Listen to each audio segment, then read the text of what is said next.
जैसे कि last episode में हमने देखा कि जियान एल्डर्स से लड़ रहा है और यहाँ युंडा और युंचू अभी भी जिंदा हैं, जिनसे आइस एम्परर लड़ रहे हैं और वो उन्हें अपने आइस ड्रैगन में बांध देते हैं। युंडू और युंचा अपनी प्रोटेक्टिव शील्ड ओपन करते हैं और कहते हैं कि अगर तुमने हमें जान से मारने की हिम्मत की तो युनशान तुम्हें नहीं छोड़ेगा और तुम्हारी पूरी मिडिल फैमिली को जड़ से खत्म कर देगा। लेकिन आइस एम्परर को इस बात का कोई डर नहीं है और वो अपने ड्रैगन से उनकी शील्ड को और ज्यादा तोड़ने की कोशिश करते हैं और फिर तभी वहाँ जियान भी आ जाता है और एक ही बार में उनकी शील्ड को तोड़ देता है।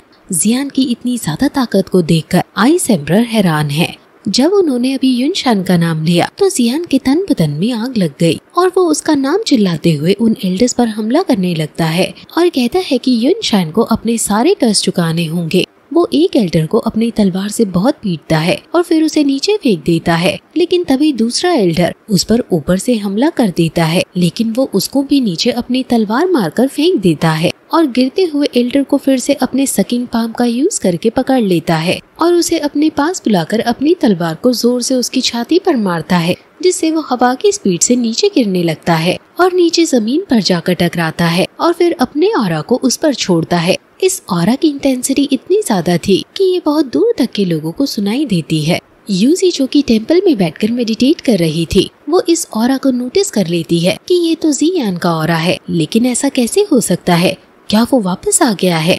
वहीं युनशान के पास उसका सैनिक आता है जो बताता है कि युंडू और बाकी 7 एल्डर्स का सोल बैच टूट गया है अचानक से। ये तो बहुत बुरा अपशगुन है। और फिर तभी वहाँ बाकी 2 एल्डर्स के भी सोल बैच टूट जाते हैं, जैसे इंडियन सीरियल्स में किसी के नाम का दिया जलाते हैं और अगर वो शख्स मर जाता है तो उसे दिए के बुझने से डिनोट करते हैं। ऐसे ही यहाँ हर एल्डर के सोल बैच है जो इनकी लाइफ को बताते हैं और क्योंकि सभी के सोल बैच खुद ब खुद एक्सप्लोड हो गए हैं, इसलिए वो समझ जाते हैं कि ये सभी एल्डर्स युंडू और युंचा समेत मर चुके हैं। वहाँ खड़े एल्डर सोच में पड़ जाते हैं कि आखिर ये कैसे हो गया। मिडिल फैमिली तो इतनी स्ट्रॉन्ग नहीं है कि हमारे 9 एल्डर्स को अकेले मार सके। क्या उन्होंने रॉयल फैमिली से हाथ मिला लिया है? युनशान समझ जाता है कि ये सब जियान के कारण है। वो वापस आ गया है। एल्डर्स डिस्कस करते हैं कि क्या वो अभी तक जिंदा है और उसके अंदर वापस यहाँ आने की हिम्मत कैसे आ गई है। लेकिन फिर भी उसके लिए भी युंडू और युंचा को मारना तो असंभव है। आखिर उसने उन्हें कैसे मार दिया? युनशान कहता है कि जितना वो टैलेंटेड था उस हिसाब से वो अभी दो हुआंग पर होगा। पिछली बार मैंने उसे बहुत ज्यादा अंडर एस्टिमेट कर दिया था, जिस वजह से वो भाग निकला और अब वो ताकतवर होकर लौटा है। इस बार मुझे खुद ही उसे मारना होगा। वो तुरंत ये ऑर्डर देता है कि अब से युनलैंड सेक्ट के अंदर और ज्यादा स्ट्रिक्ट अलर्टनेस ला दो और जैसे ही कोई भी संदिग्ध आदमी दिखे उसे बिना सोचे समझे जान से खत्म कर डालो। उसके इस ऑर्डर से हम समझ जाते हैं कि उसको जियान का कितना ज्यादा खौफ है। एल्डर्स वहाँ से चले जाते हैं और सोल हॉल का वो आदमी फिर से युनशान के पास आता है और कहता है कि मैंने तुम्हें बताया था कि जियान ब्लैक हॉर्न रीजन में बहुत अच्छे से पैर पसार रहा है और अब वो यहाँ भी आ चुका है। अब तुम उसे कैसे संभालोगे? जिस पर युनशान कहता है कि उसको मारना मेरे लिए किसी चींटी को मारने के बराबर है। जब मैं उसे पकड़ लूंगा मैं उसे इतनी यातना दूंगा कि उसकी 7 पुश्तें मेरा नाम सुनकर कांपेंगी। सोल हॉल का वो आदमी कहता है कि मुझे तुम्हें और तुम्हारी दुश्मनी से कोई मतलब नहीं है। मुझे बस तुम उसके अंदर जो सोल है, यानी जो उसका टीचर बना ढोलता है और जियान के अंदर रहता है, उसे मुझे देना। बाकी तुम उसके संग कुछ भी करना। युनशान उसे प्रॉमिस करता है कि जब वो जियान को पकड़ लेगा तो जो वो मांग रहा है वो उसे जरूर देगा। जियान जिसने एक एल्डर को अभी जमीन में पटका है, वो तड़प तड़प कर अपना दम तोड़ देता है और अब जियान यानी मिडिल फैमिली इस युद्ध को जीत गई है। वहाँ सभी मिडिल फैमिली के घायल सैनिकों को होश और चैन आता है कि हम फाइनली जीत गए हैं। जियान अपने दोस्तों को भी इशारा करता है कि तुमने बहुत अच्छा काम किया। वो सीधे आइस एम्परर के पास जाता है और उनको इन 3 सालों तक अपने फैमिली की रक्षा जो उन्होंने की उसके लिए धन्यवाद कहता है। वो फिर उन्हें स्पिरिचुअल रेस्टो पर्पल पिल देता है जो जियान ने उन्हें 3 साल पहले प्रॉमिस की थी कि वो उन्हें ये बना कर देगा। ये पिल आइस एम्परर की पहले जो पीक स्ट्रेंथ हुआ करती थी वो वापस लौटा देगा। आइस एम्परर इसे देखकर खुश हो जाते हैं कि जियान को ये अभी तक याद है। अब सभी लोग अंदर मिडिल फैमिली के महल में आते हैं और वहाँ युन सेक्ट के बारे में डिस्कस करते हैं। आइस एम्परर कहते हैं कि युंडू और युंचा के अलावा युनलैंड सेक्ट के अंदर 3 दो हुआंग और हैं और युनलैंड सेक्ट के साथ कोई मिस्टीरियस फोर्स भी है जो उनका साथ दे रही है। बाद में उसी मिस्टीरियस फोर्स की वजह से उनके एल्डर्स इतने ज्यादा स्ट्रॉन्ग हो पा रहे हैं। जियान को पता है कि ये mysterious force hall of soul है। आइस एम्परर कहते हैं कि इन सभी एल्डर्स को अगर हमने गलती से संभाल भी लिया तो भी हमें युन शेन से लड़ना होगा, जिसको हराना सबसे ज्यादा मुश्किल है। जियान कहता है कि हालांकि हमें मुश्किल होगी उन्हें हराने में, लेकिन ये नामुमकिन नहीं है। अब फिर वहाँ तभी क्वीन मेड्यूसा और उसके संग जियान आती है। जियान आसपास देखकर कहती है कि यहाँ तो मुझे कोई मेडिसिनल हर्ब नहीं दिख रही है।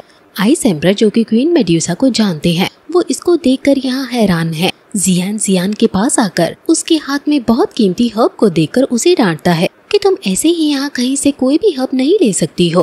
अगर तुम ऐसे ही मस्ती यहाँ करती रहोगी तो मैं तुम्हें एकेडमी वापस भेज दूंगा। क्वीन मेड्यूसा कहती है कि तुम उन 2 एल्डर से लड़ने में बिजी थे, इसलिए मैं बस जियान को आसपास की जगह दिखाने के लिए ले गई और मुझे वहाँ कुछ बढ़िया चीज मिली जो मैंने इसे दे दी। जियान क्वीन मेड्यूसा के ऊपर तो गुस्सा नहीं कर सकता था, इसलिए वो अपने गुस्से को दबा लेता है और आइस एम्परर के पास जाकर उन्हें सॉरी बोलता है कि मेरे लोगों ने आपकी फैमिली से कुछ हर्ब्स ले ली हैं बिना पूछे। लेकिन आइस एम्परर उसे कुछ नहीं कहते क्योंकि ये बहुत छोटी चीज है और इस पर वो अपने गेस्ट से भला कैसे कुछ कह सकते हैं। वो क्वीन मेड्यूसा के आदर में कहते हैं कि अगर क्वीन मेड्यूसा को ये पसंद है तो मैं उन्हें ये खुशी खुशी देना चाहता हूँ। इसलिए जियान क्वीन मेड्यूसा के इशारे पर जियान से फिर से वो हर्ब्स ले लेती है और वो दोनों अपना आसन ग्रहण करते हैं। क्वीन मेड्यूसा और जियान के बीच अच्छी बॉन्डिंग बन रही है। जियान और आइस एम्परर इशारों में बातें करते हैं कि तुम्हें क्वीन मेड्यूसा का साथ मिला हुआ है, फिर तो युन शेन से हमें डरने की कोई जरूरत नहीं। जिस पर जियान कहता है कि क्वीन मेड्यूसा को मनाना इतना आसान नहीं था और इससे मैं अभी कुछ ज्यादा एक्सपेक्ट नहीं कर रहा हूँ। इसका अगर मन करता है तो ये लड़ाई में हमारी मदद करती है, वरना ये कहीं और चली जाती है, जैसे इस लड़ाई में ये जियान के साथ कहीं और चली गई। युन शेन को तो मुझे ही फेस करना पड़ेगा। आइस एम्परर कहता है कि युन सेट को फेस करने के लिए मैंने कई फैमिलीज जैसे कि मू फैमिली, नलन family, association of medicine masters और रॉयल फैमिली से कांटेक्ट किया था और उनको इस युद्ध में इनवाइट करने की कोशिश की थी और इनमें से कुछ फैमिलीज तो हमारी बात मान गई हैं, लेकिन कुछ नहीं मानी है। हमें शायद बाकी फैमिलीज को और परसुएट करने की कोशिश करनी चाहिए। जियाओ दिंग भी यही जियान को सलाह देता है क्योंकि जितने ज्यादा लोग हों इस युद्ध में हमारी साइड उतना ज्यादा अच्छा है हमारे लिए। जियान कहता है कि चाहे कुछ भी हो जाए अब मैं युन सेट का नाम और निशान ज़्यामा एम्पायर से मिटा दूंगा और युन शेन को तड़पा कर मारूंगा और फिर ये एपिसोड यहीं खत्म हो जाता है। गाइस, हम कल आपके लिए BTTH की एक्स्ट्रा डिटेल्स लाएंगे, तो आप कमेंट करके बताएं कि आपको क्वीन मेड्यूसा की बहन और आइस एम्परर की लव स्टोरी के बारे में जानना है या फिर जियान और क्वीन मेड्यूसा की लव स्टोरी कि क्वीन मेड्यूसा को जब पता चलता है कि वो प्रेग्नेंट है तो क्या होता है। आप कमेंट करके जरूर बताएं।